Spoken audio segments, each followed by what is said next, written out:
Pardon me, sir, how much do you want for this? It's free, take it.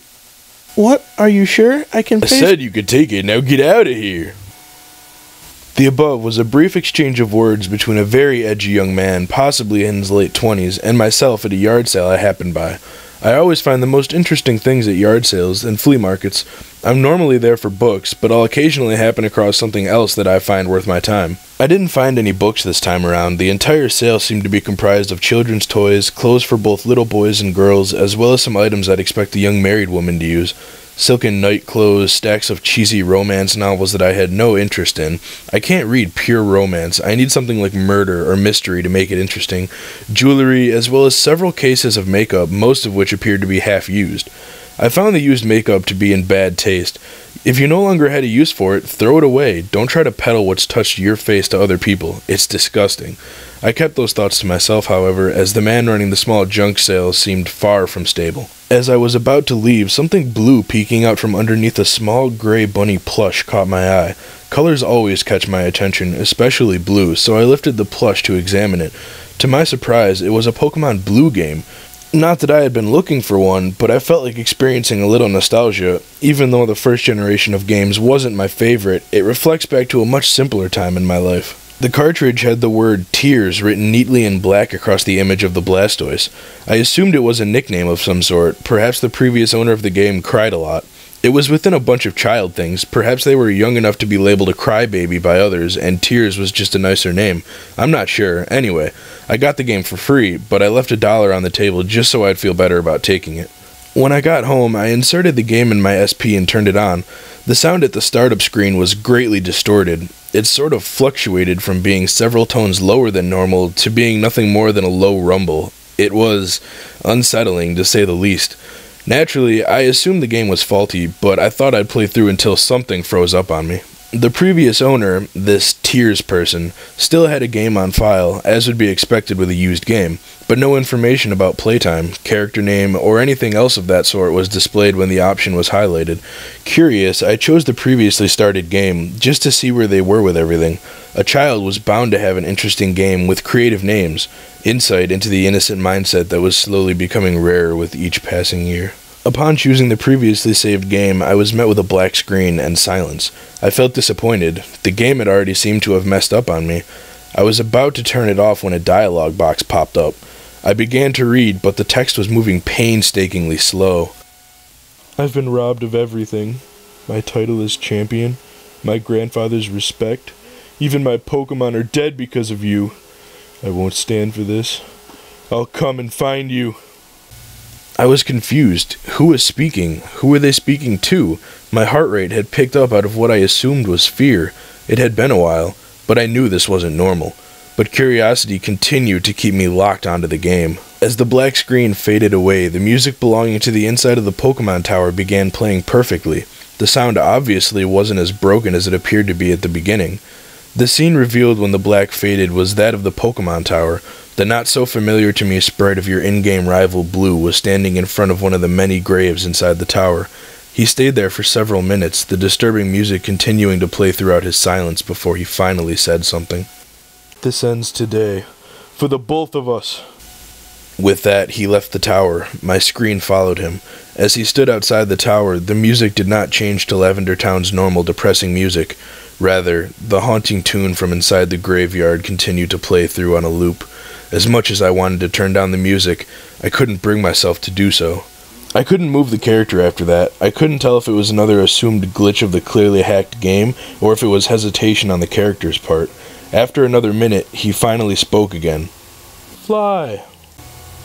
Even though there was no voice connected to the character in the game, with the speed in which the text moved, there was an almost obvious feel of depression about him. I opened the start menu and checked Blue's party. All he had was a Pidgeot which had no level. I checked its stats. The only move it knew was the requested action of Fly, and all its stats, except for health, were at 0.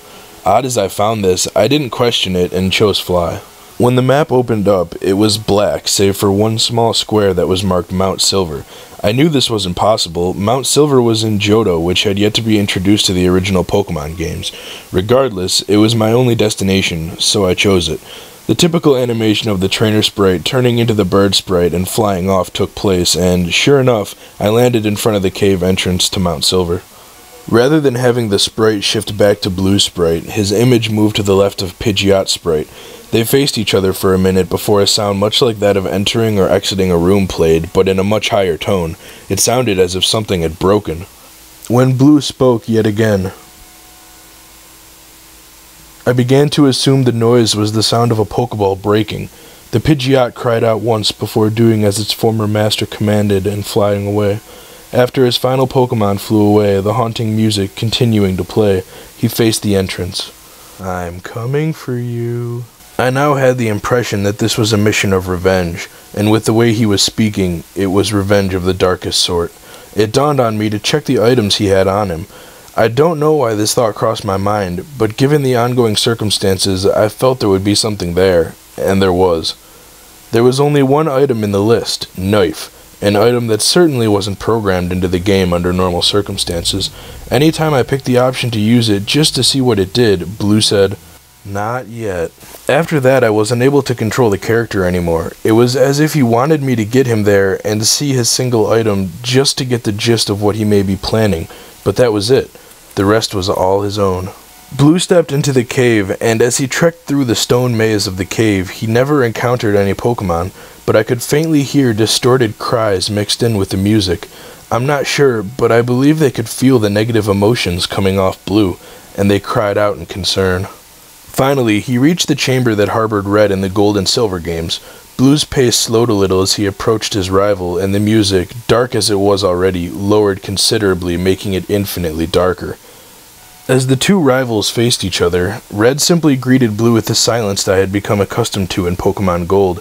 However, Blue didn't take to this very well as he shouted in apparent anger, "Don't ignore me like you have everything and everyone else!" A battle ensued, but the normal music didn't play. The darkened music of the Pokemon Tower continued. By this time, other people were home and were becoming quite annoyed with the volume of my music, so I was forced to put in headphones as I still couldn't bring myself to actually lower the volume.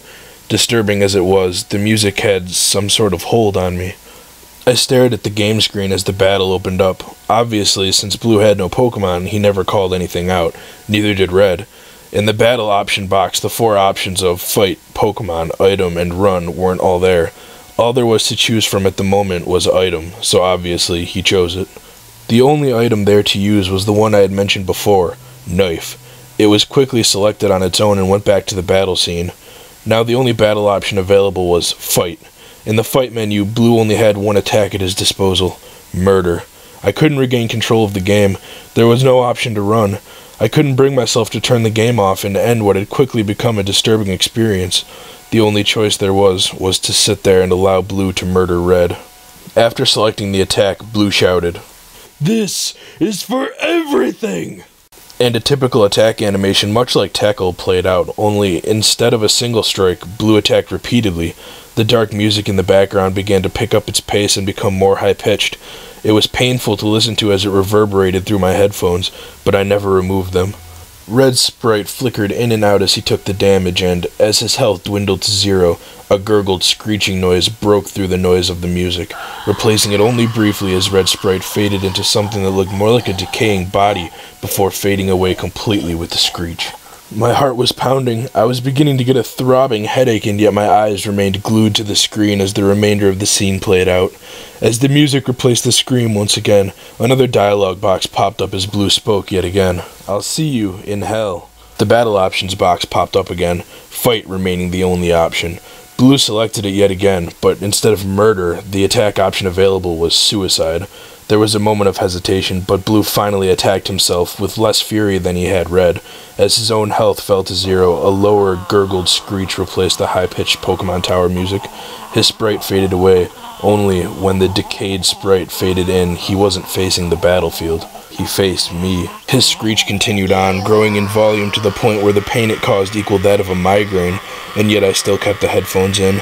My eyes locked onto the dead, hollow eyes of Blue as he continued to scream. Before the screen began to flicker, it was slow at first, but it quickly picked up to a rapid strobe effect. The scream grew in volume and pitch one more time before the screen simply cut to black. I held my breath. My heart pounded so hard against my chest that it hurt.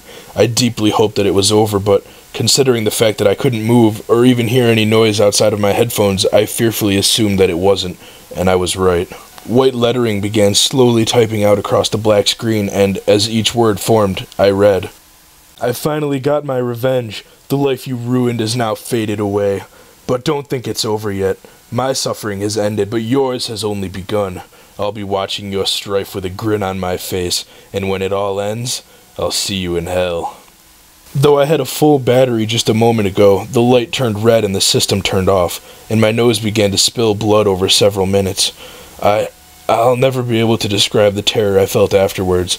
I'll never be able to describe the terror I still feel. You see, the very next day on the news they announced that the very same man I purchased the game from, I won't release his name, had called the police saying that he had killed his wife 3 days prior and buried her in the backyard.